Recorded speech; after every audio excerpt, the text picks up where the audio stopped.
आतापर्यंत राजांचा आशीर्वाद घेऊनच चाललेलो, एकही निवडणूक आतापर्यंत हारलेलो नाही आहे। ग्रामपंचायतीचा सरपंचापासून पंचायत समिती ते जिल्हा परिषद 4 वेळा आमदार आणि आता मंत्री।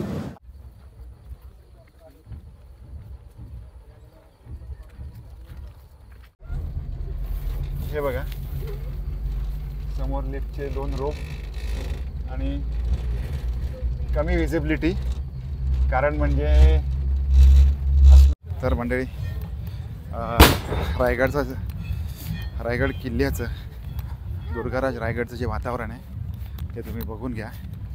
आणि आपण आता होळीच्या माळाकडून निघून रोपवेच्या दिशेने चाललो आहे। अप्रतिम अशी निसर्ग संपदा, वनराई, त्याचबरोबर सकाळचं प्रसन्न वातावरण जर का आपल्याला अनुभवायचं असेल तर आपण आदल्या दिवशी वस्तीला आलात, 1 दिवस राहिलात तरीसुद्धा आपल्याला ह्या सगळ्या गोष्टी अनुभवायला मिळू शकतात। आणि खात्रीपूर्वक सांगू शकतो की संपूर्ण आपल्या भारतवर्षामध्ये छत्रपती शिवाजी महाराज यांचा जो राज्याभिषेक आहे याच्यासारखा दुसरा सोहळा असू शकत नाही।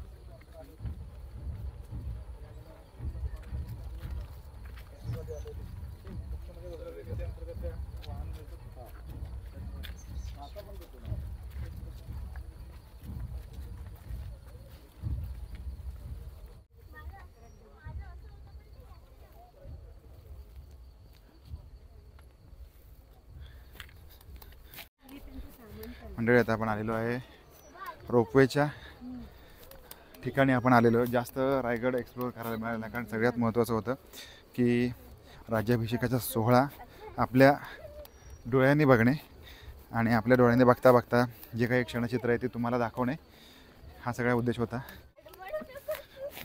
संपूर्ण रायगडाला धुक्याची चादर घातलेली आहे, अशा स्वरूपामध्ये तुम्ही बघू शकताय।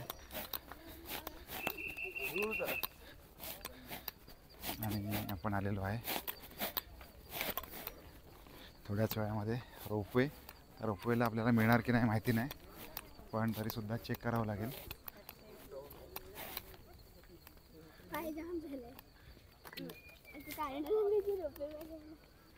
थँक्यू, आपलं तिकीट कन्फर्म झालं आहे आणि 215 रुपये एकाचं तिकीट आहे। तिघांचे आम्ही तिकीट काढले आणि आता आलेलो आहे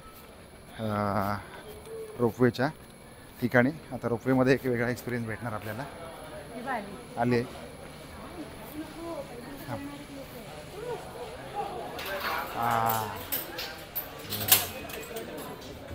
त्याला भेटलेली आहे पोलीस बंदोबस्त। हां, बॅलन्स करावं लागतं इकडे, बरोबर? हां, त्याच्यामुळे आपणच जाणार आहे। पोलीस बंदोबस्त जोरदार। तर रोपवेला आम्हाला आता बसण्यासाठी बसलेलो आहे आणि बघा जाताना एमटी, कारण आम्ही थोडंसं लवकरच निघालो आहे त्या कारणासाठी। आणि हा एक वेगळा थ्रिलिंग एक्सपिरियन्स तुम्हाला आमच्यासोबत देत आहोत। जय हिंद सर, जय हिंद।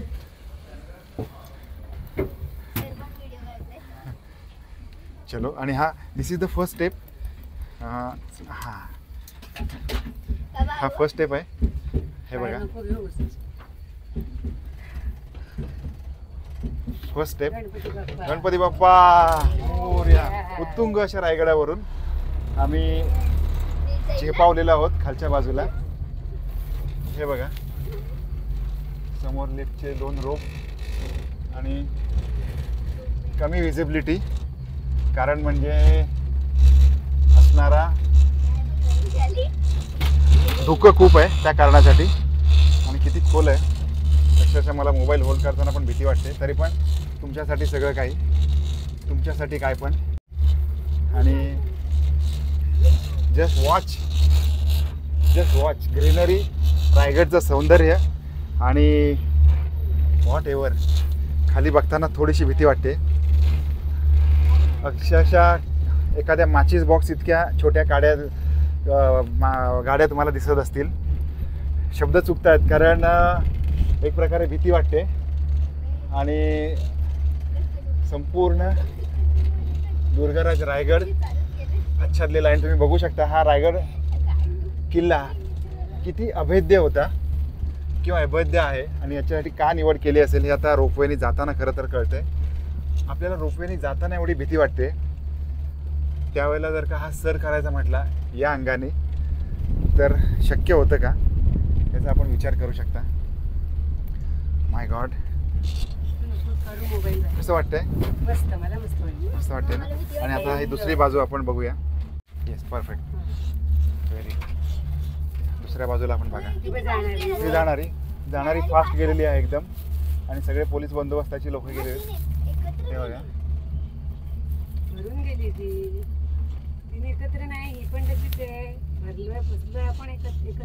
छत्रपती शिवाजी महाराज की जय भवानी. आणि आपण आता उतरलेलो आहोत बऱ्यापैकी. थोड्याच वेळामध्ये आपण उतरणार आहोत आणि तरीसुद्धा उंची जर बघायला गेला तर खूप मोठ्या प्रमाणामध्ये उंची आहे. खूप मोठ्या प्रमाणामध्ये आपण तिथे होतो. आणि आता आपण पायथ्याच्या दिशेने आलेले आहोत. रोपवेच्या बॉटमला, पायथ्याला.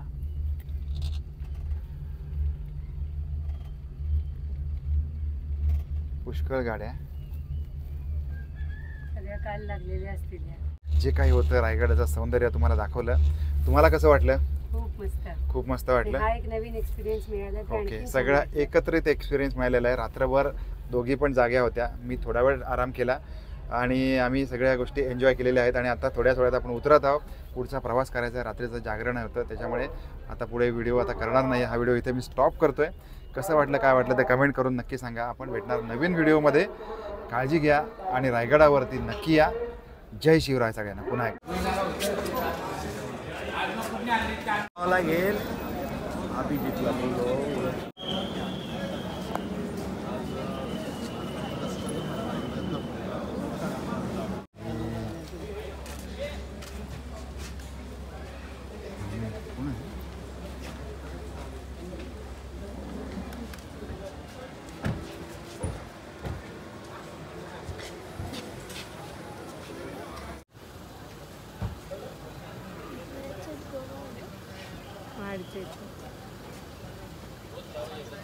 मॅडम सर, तिथीप्रमाणे 352वा शिवराज्याभिषेक सोहळा जो आहे तो संपन्न होणार आहे. काय भावना आहेत? 2 शिवराज्याभिषेक सोहळे होतात आज तिथीप्रमाणे. गेले 32 वर्ष आम्ही तिथीप्रमाणे हा साजरा करतोय आणि तो अखंड चालूच राहणार आहे. आजचा हा जो सोहळा आहे त्याला ऊन वारा पाऊस कसली तमा न बाळगता, आता तुम्ही गडावरती आल्यानंतर आपल्याला कळल की किती शिवभक्त आलेले आहेत. आणि इथले लोकांनी वातावरण, गाड्या बिड्या बघून तुम्हाला कळलं असेल. आणि गेले 2 दिवस कसली तमा न बाळगता एकच ध्येय, राजे शिवछत्रपती महाराजांचा त्यावेळेला झालेला 1674चा राज्याभिषेक सोहळा, तो याची देई याची डोळा त्यावेळेला पाहता नाही आला. परंतु आत्ताच्या ह्याच्यामध्ये आम्हाला जेवढं शक्य आहे तेवढं आम्ही करायचा प्रयत्न करतो आहे. आणि शासनाने याला शासन मान्यता दिलेली आहे. त्यामुळे हा शासन मान्यतेचा कार्यक्रम हा दरवर्षी तिथीप्रमाणे चालू. तो 2 शिवराज्याभिषेक सोहळे आहेत, त्याच्यामध्ये वाद आहे. संभाजी भिडे म्हणतात की तारखेप्रमाणे झाला नाही पाहिजे, तिथीप्रमाणेच झाला पाहिजे. म्हणून जरांगे पाटीलनी देखील भूमिका. नाही ठीक आहे, ज्याने कोणी काही बोलू दे, आम्हाला त्याबद्दल काही बोलण्याचं कारण येत नाही आहे. आम्हाला आमचा तिथीप्रमाणे कार्यक्रम जे काय 6 तारखेला तारखेप्रमाणे होतो त्यांनी त्यांचाही करावा, आमचं त्याबद्दल दुमत नाही आहे. परंतु हा कार्यक्रम आपण गोडी गुलाबीने सगळ्यांनी करावा. येणाऱ्या शिवभक्तांना हा आनंद घेता यावा हीच आमची एक त्याच्या पाठीमागची धारणा. सर, राजांचा आशीर्वाद तुम्हाला मिळेल असं सातत्यानं म्हणताय आणि पालकमंत्रीपद देखील तुमच्या गळ्यात माळ पडेल असं म्हणताय. अनेकदा राजांचा आशीर्वाद घ्यायला तुम्ही गडावर येत आहे. आतापर्यंत राजांचा आशीर्वाद घेऊनच चाललेलो. एकही निवडणूक आतापर्यंत हारलेलो नाही आहे. ग्रामपंचायतीचा सरपंचापासून पंचायत समिती ते जिल्हा परिषद 4 वेळेला आमदार आणि आता मंत्री, आणि जे आता तुम्ही वक्तव्य केलं आहे ते पण लवकरात लवकर पूर्ण होईल. कारण आमचे नेते आदरणीय एकनाथ शिंदेसाहेब आता येत आहेत, त्यांना तुम्ही आल्यानंतर विचार. परंतु एवढा विलंब का? कारण की गेले 3-4 महिने झाले पालकमंत्री पदाचा वाद जो आहे तो निघताना पाहायला मिळाला. तुम्हाला राज्याभिषेक सोहळा झाल्यानंतर सांगतो.